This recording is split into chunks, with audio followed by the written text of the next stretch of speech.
Hey, I'm Jared. I'm Kylie. Nice to meet you. Yeah, you too. I think we have a mutual friend, Joe. He said to say hi. Did he? I literally like 2 minutes ago, I've been texting him. He's been sending me pictures of him in Egypt. Have you seen them? Yeah, yeah. I saw him in like wearing the scarf over his head and on the camel. Yeah, I saw this. What a weenie. That's awesome. Well, here we are. Hey, thank you for Yeah. taking the time. No, thank you. Thank you for coming on Life in Six Strings. Absolutely. I don't know how much you know of my kind of crazy journey, but this thing is all new for me. It's something that I picked up at the beginning of when the world went crazy, Right. and it's been a fantastic journey. Cool. So I've just been chatting to loads of amazing guys like yourself that basically know how to play the thing. Right. I'm just trying to see if this light helps. Does that help or is that worse? Is No, it might. Yeah, that's good. Yeah, that's good. Yeah, that better? that's Okay. good. So, Sorry, it's um, kind of dark today. so where are you at the moment? I'm in Nashville. Nice. Yeah, so I moved here like 3 years ago from Los Angeles, but yeah, currently I'm in Nashville and we play here tomorrow, and then I got to fly straight to LA. We're starting like a run. We're going to do these album release shows for this new record, and it's gonna be a long few months. But I'm stoked. Don't get me wrong, but Yeah. like we've already been rehearsing and like getting everything together, and like when you're already in the marathon and Yeah. you're like, okay, now here come the shows. Like, let's go. That's where it feels like right now. Okay, good. So you're raring to go. And you're going to be here on the 22nd of Feb, which is great. So we get to see you live. I've never Are seen you you. coming? I will come because I've never seen you play live before. Yes, that would be awesome. Yeah, I'm so excited. I was actually in Switzerland when everything happened in March of 2020, and our tour manager lives in Broadstairs, UK. So I spent like 2 days there and flew out of London City. And I was thinking to myself, yeah, we'll be back in like 2 weeks, right? And here we are, like over 3 years later now, finally coming back to play. I'm so excited. Honestly, I'm so excited to get back. Oh no, it's going to be fantastic to have you here. Yeah, for sure. And like I say, it would be great to see you live. And obviously, going to be playing some new tracks off the new record. Totally. Totally. Which is a self-titled record, which is your third Mhm. third one, isn't it? But it's the first time you wanted to do it, Yep. just your name. And I read that the Mhm. reason why you wanted to do that was because that you felt like this was the album that really sounded like you, because you managed to kind of, I think a lot of bands talk about that basically when they play live and when they're on record, it can sometimes sound like two different things. And you managed to Totally. capture the lightning in the bottle, put it on record, and kind of that's why you were like, this is why it's self-titled. So Yeah, this is my first, or like, I would have to say this is my most honest release in a way of like, I feel like truly as an artist, I've come to this point where I'm embracing what's uncomfortable. I'm embracing the things that I love. I'm not afraid to say or play the way I want to. And I think what was really empowering about that is like, coming home and finally having time. Because as when you're in the hamster wheel, you're just working and you're not really thinking or stopping to think necessarily about anything deeper than what's right in front of you.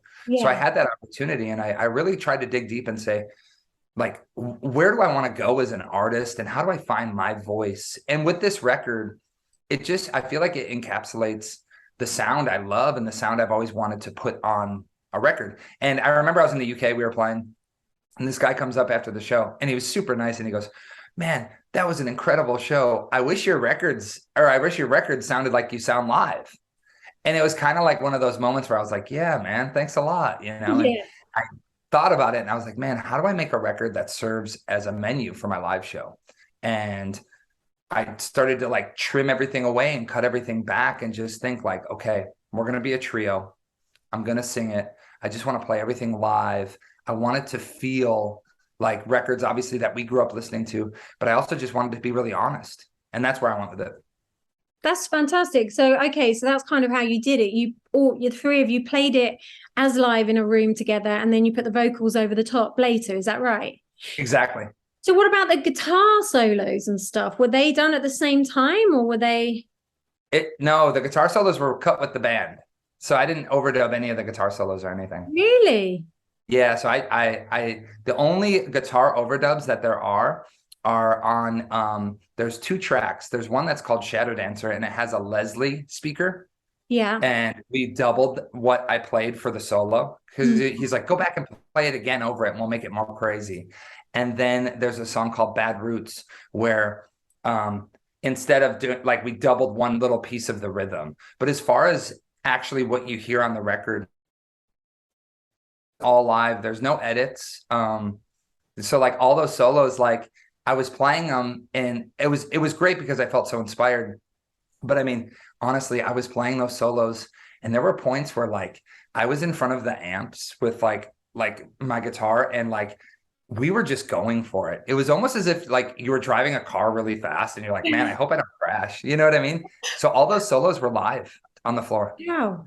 So, but I guess you rehearsed the record before then, and then you almost looked at the recording of the album as a gig in a sense. You're so right. Yeah. Like we took 2 weeks beforehand and we were in this little rehearsal room that was honestly, it felt like someone's like, it was like a closet basically. Yeah. And it had really bad lighting and it had like the driest vocal mic ever, like to the point of where like the vocal was so dry and it sounded so bad. Like I had to overcompensate to like get what I wanted to say out. And we didn't mic anything up. We were in this room for like 2 weeks. And so I brought this batch of songs in. Originally, I think I had like 16 songs and I showed them to the guys and I said, this is what I got. And most of them, truth be told, were written on an acoustic guitar. It was, I was home and I was kind of doing this, but I knew I wasn't going to make this acoustic guitar record. So I was like, I want to take these tracks and basically superimpose them into a trio setting. So we broke them down to like the vocal melody and basically the changes. And we said, okay, how are we going to do this? Some of the songs too, like there's this song on the record called Hallelujah. That started as like a ballad. It was like legit, like a wannabe, like 70s, like Albert King, like super cool ballad. But what ended up happening is our producer, Eddie Spear, his name is, he's from the UK. He's a great guy. Yeah. He goes, man, that song is so boring.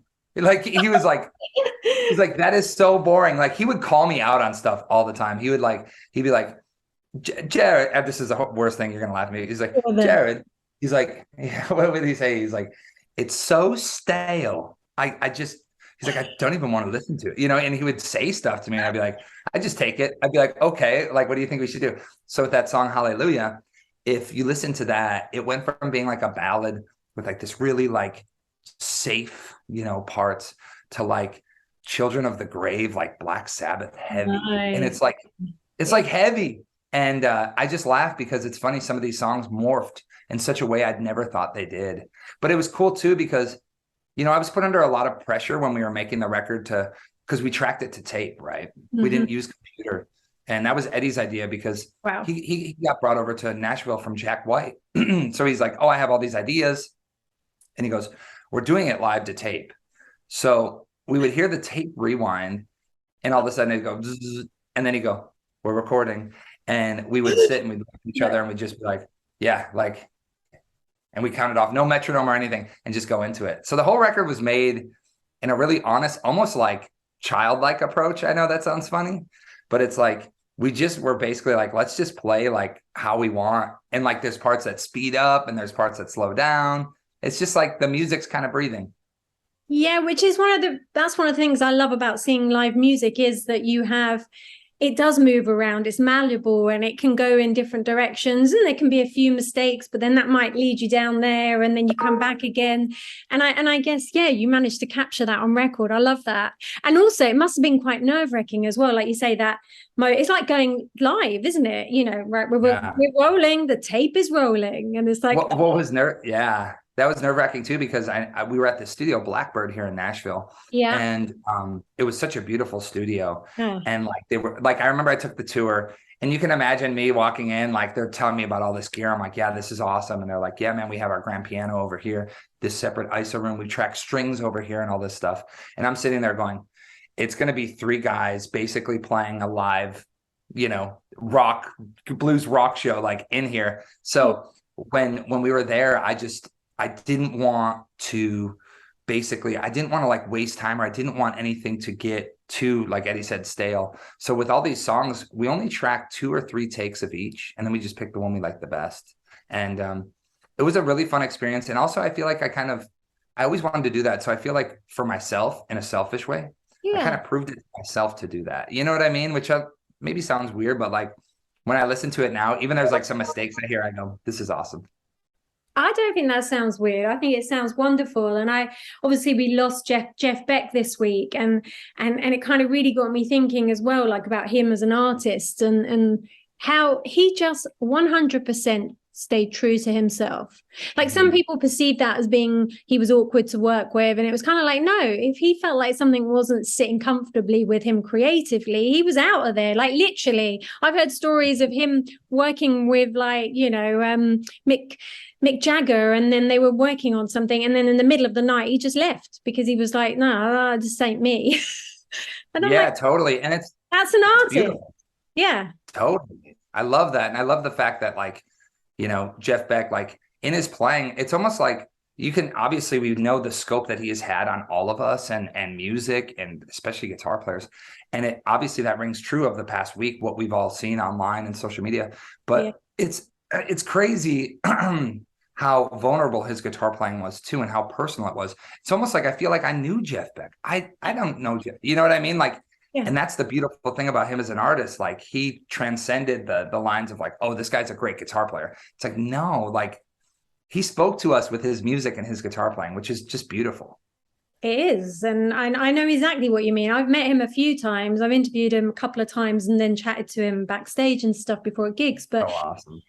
But like, yeah, he was definitely something else. But I have spent easily about 3-4 days just going down the whole YouTube rabbit hole and crying my eyes out as well. And like you say, you feel like you lost a friend. It's nuts.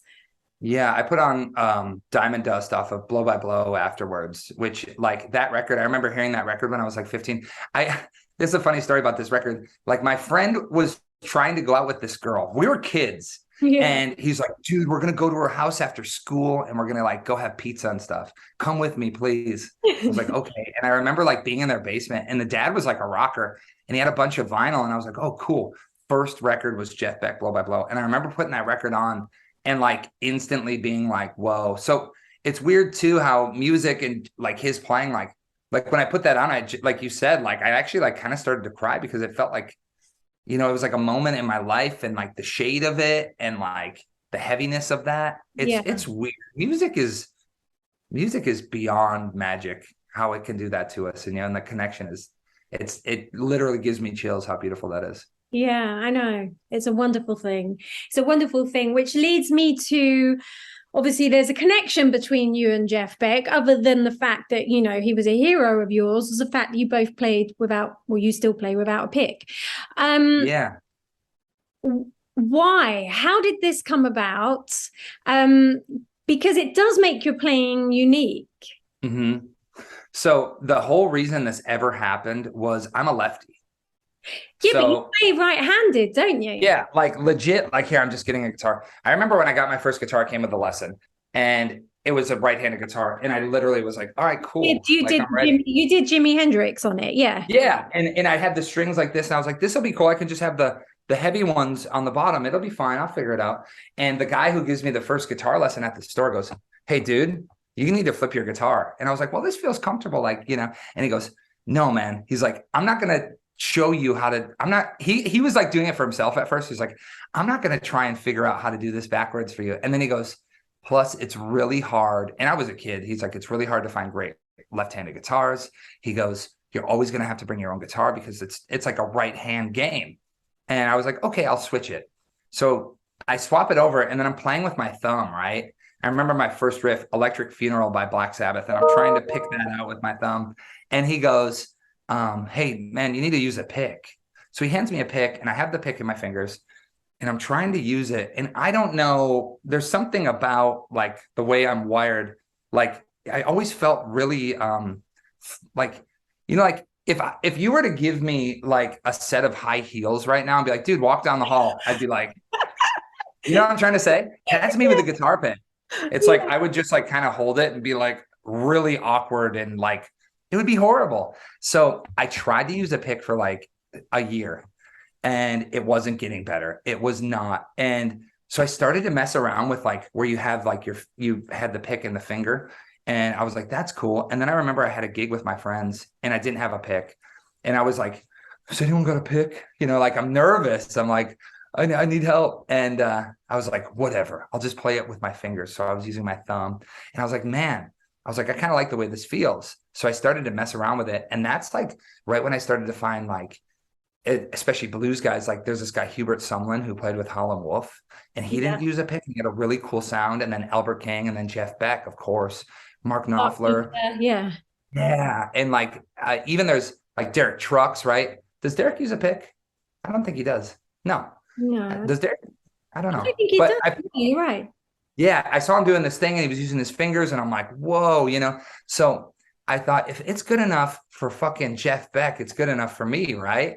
So I love the fact that you can feel the strings under your fingers and Yeah, it's all about like your touch. more tangible about it, isn't there, in a way? It's kind of like, without being too hippie with it, like you really feel the music and the instrument and it's like it becomes one almost. Yeah, it's just like with your fretting hand. I feel like if you were to wear a glove, you're not going to play the same. And for me, like the connection when I have my bare hands like on the guitar and I can feel every note, it did something right away for me where I was like, whoa, I was more, like you said, I was more connected to the instrument. And as I grew as a player and I started to find the lane of what I love to play, I just kept developing it. And a lot of people ask like, oh, who showed you how to do that? And it's like, man, it just came from years of playing, you know? So for me, it's just a natural thing. And when I moved to LA, I remember like the first guy was like, hey, like you're that no pick guy. And I was like, yeah, I guess. And then it became like a thing. And it wasn't, I never wanted it to be a thing, but now people are like every day, dude, you don't play with a pick, da, da, da, you know? So I guess it's kind of cool. And I guess the best part about it is it felt unique to me and it just felt right. So I kept doing it. And now here we are many years later. And it's something that people ask me about, which is really cool. And the fact that you are, left-handed player, I guess, did it feel weird in the beginning playing the other way? Because obviously your left hand is the stronger hand. So right. Which way makes sense because, all right, yeah, you need I don't think, unless you're playing, if you're a metal guy and you're playing like hardcore rhythm and stuff like that. But actually, these being stronger is really beneficial to you because you've got all the bending and you're trying to get your bar chords and all of that. Totally. I remember when I started to learn how to bend, like, I think that's my favorite part about playing guitar is like vibrato and bending, like making it sound like a voice, right? Yeah. But I remember like, I was like, oh, this is awesome. And I was right away, I knew how to like bend, like good enough to like get a note to like the next note up. So I got obsessed with it. And I think that at first, for sure, like it really helped with the strength in this hand. And like being like this hand was basically useless at the time. I would just work on like vibrato and bending. And yeah, and obviously a lot of people will see me, especially when my hair's down, they'll be like, oh, it must be like a heavy metal guy. It's like, no, dude, I'm like just like a blues rock guy. Yeah. But it's funny because with that not being that great, I always relied on the bending and vibrato, and it really helped. I think that was a good aspect of, being a lefty playing righty. Yeah, no, it's fantastic. It's great. And like he's saying, it makes you unique and it makes you sound more like you as opposed to, which again is what every guitarist is trying to achieve, isn't it? To sound like right.